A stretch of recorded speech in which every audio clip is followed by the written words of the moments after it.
नमस्कार मित्रों, हमारे चैनल में आपका स्वागत है। आज हम माता की 5वां अध्याय सुनेंगे। 5वां अध्याय, देवी की स्तुति, अंबिका के रूप की प्रशंसा।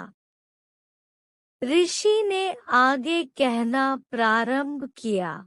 प्राचीन काल में शुंभ और निशुंभ नामक महाबलवान दानवों ने बल मद से गर्वित होकर इंद्रासन को अपने अधीनस्थ कर लिया। उन दानवों ने सूर्य, चंद्र, कुबेर, यम, वरुण आदि सभी देवताओं के अधिकारों को छीन लिया।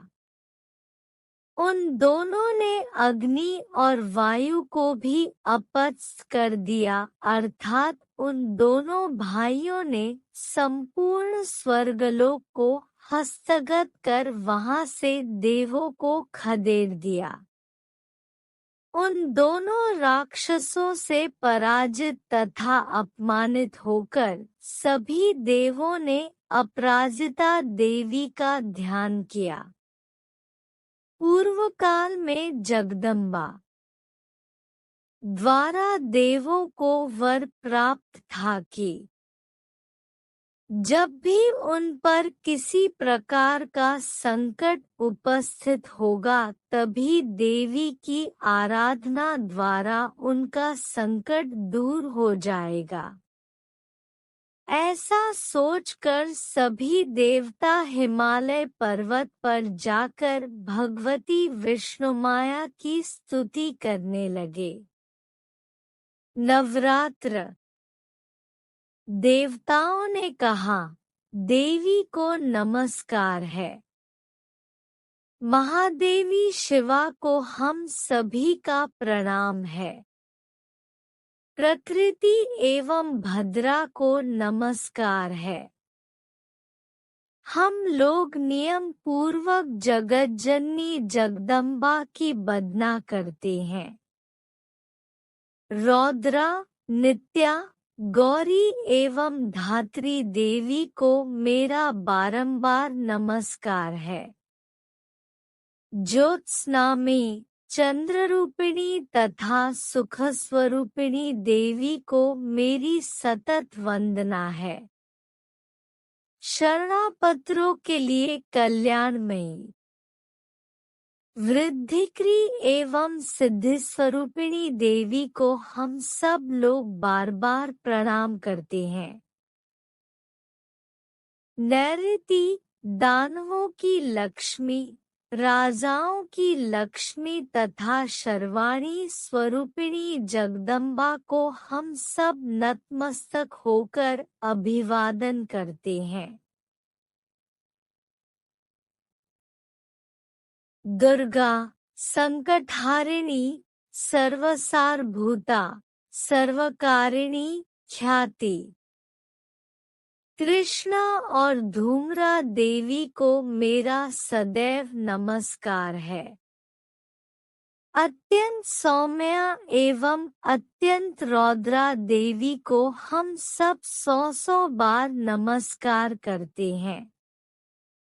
संपूर्ण प्राणियों में विष्णुमाया के नाम से अभिहित देवी की वंदना करता हूँ।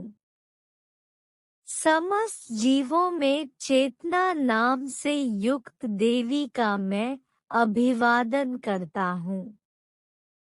सतत सभी प्राणियों में बुद्ध धिरूप से अवस्थित देवी को मेरा प्रणाम है। समस्त जीवों में निद्रारूपन व्रात्र के 9 दिनों का पाठ में स्थित देवी की मैं वंदना करता हूँ। सभी जीवों में क्षुधारूप में विद्यमान देवी को मेरा अभिवादन है। सभी जीवों में छायारूप में स्थित देवी को मैं नमस्कार करता हूँ, जो सभी प्राणियों में शक्ति तृष्णा एवं क्षांति रूप से अवस्थित है, उन देवी का मैं बारंबार अभिवादन करता हूँ। सभी जीवों में जाति तथा लज्जा रूप से विद्यमान रहने वाली देवी को मैं नमस्कार करता हूँ। सभी जीवधारियों में शांति, श्रद्धा एवं कांति रूप में अवस्थित देवी को मैं नमस्कार करता हूँ। जो देवी सभी लोगों में लक्ष्मी रूप से अधिष्ठित है, उनको मेरा नमस्कार है।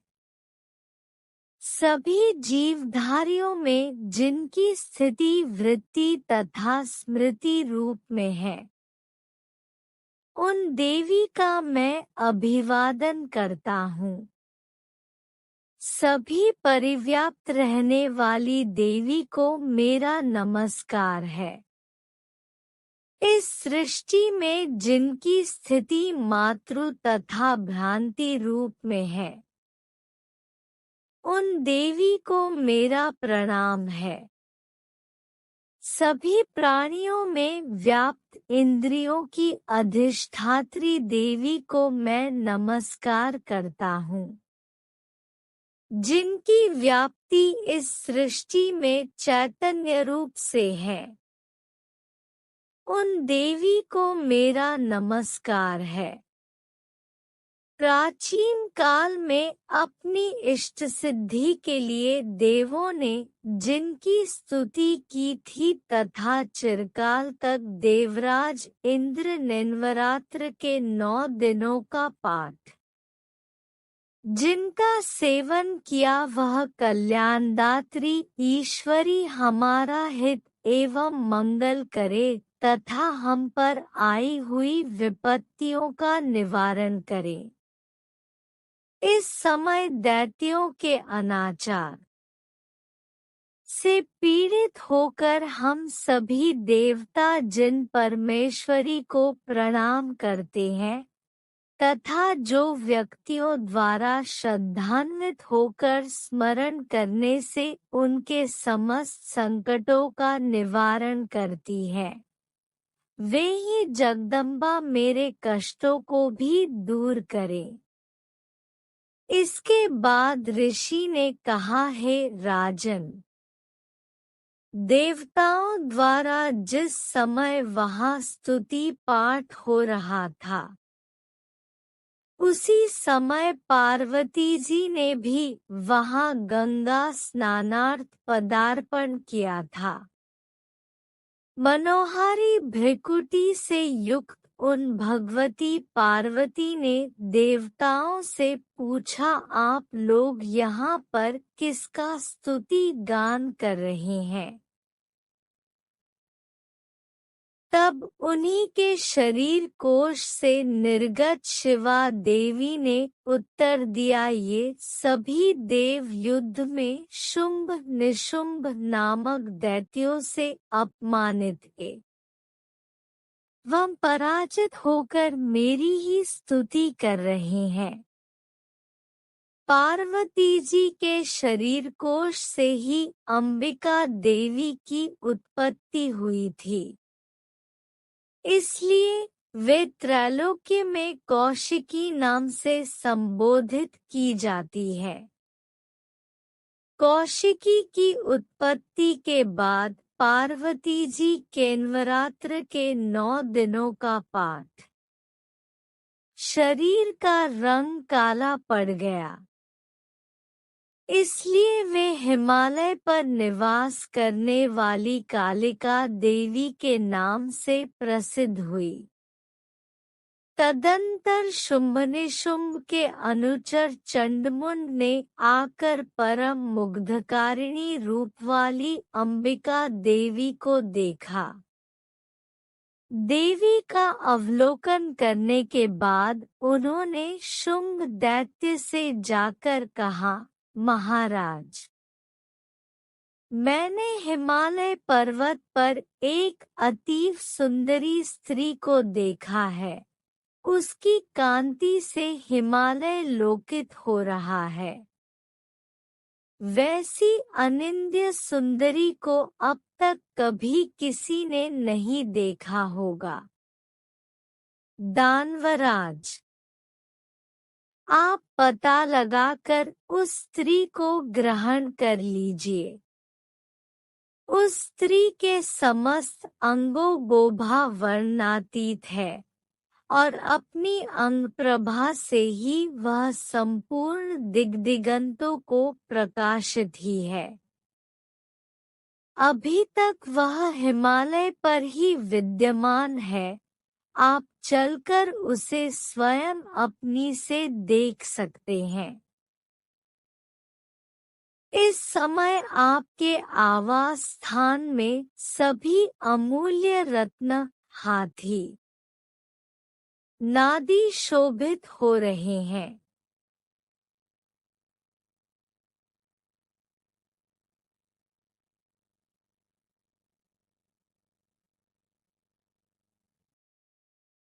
आपने ही इंद्र से ऐरावत, पारिजात वृक्ष एवं अश्वों में श्रेष्ठ शवा नामक घोड़ा छीन लिया था। इसके अतिरिक्त हंसों से जुता हुआ ब्रह्माजी का चैह शवा नामक घोड़ा छ।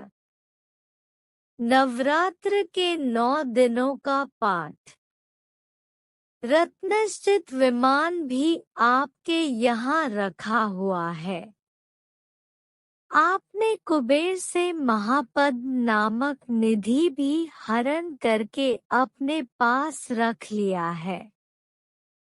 समुद्र ने केसरो इसे सुगंधित अपना किंजलकिनी नामक माला आपके हाथों सहर्ष समर्पित कर दी है, जिसके कमल सदैव हरे भरे बने रहते हैं।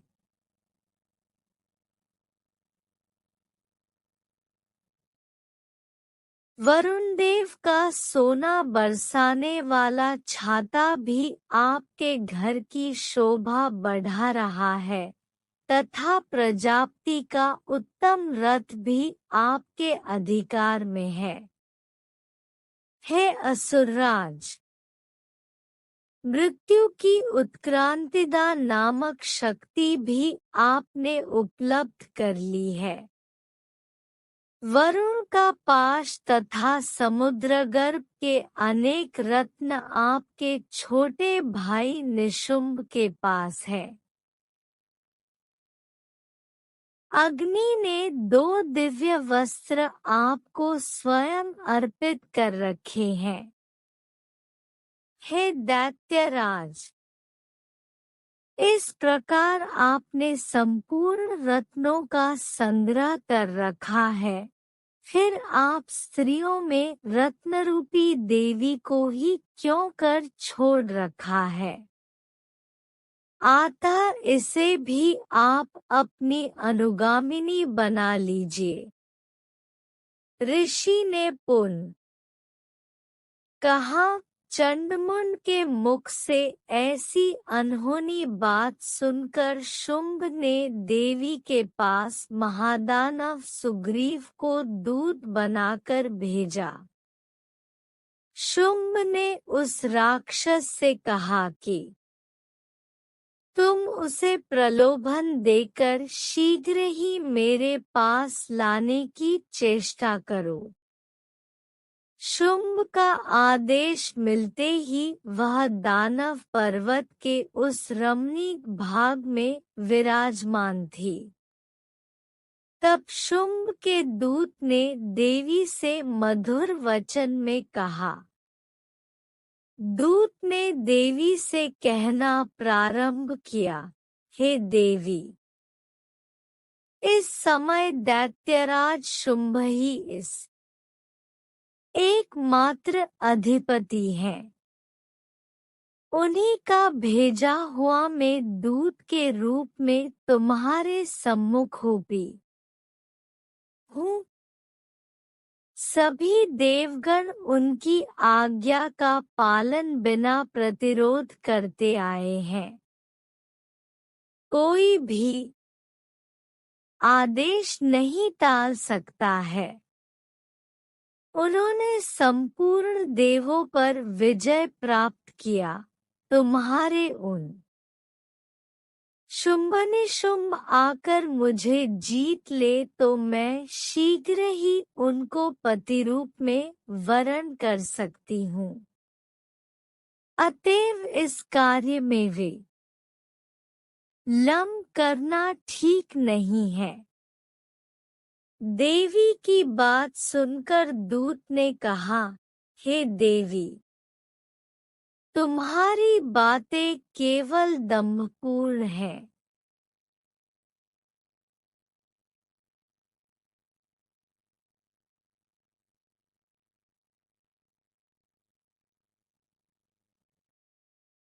लड़ने की तो कल्पना भी नहीं की जा सकती है। इस विश्व में ऐसा कोई जीवधारी नहीं जो शुंभ निशुंभ के सामने खड़े होने की सामर्थ्य रखता हो। सभी देवता एक साधारण राक्षस को सामूहिक रूप से नहीं जीत सकते, तब तुम अकेली अल्लाह क्या कर सकती हो? जिन असुरों के आगे इंद्रादिक देवता भी नतमस्तक हो गए, उनके सामने तुम एकाकी क्या कर सकती हो? मेरी बात मान लेने में ही तुम्हारा हित है।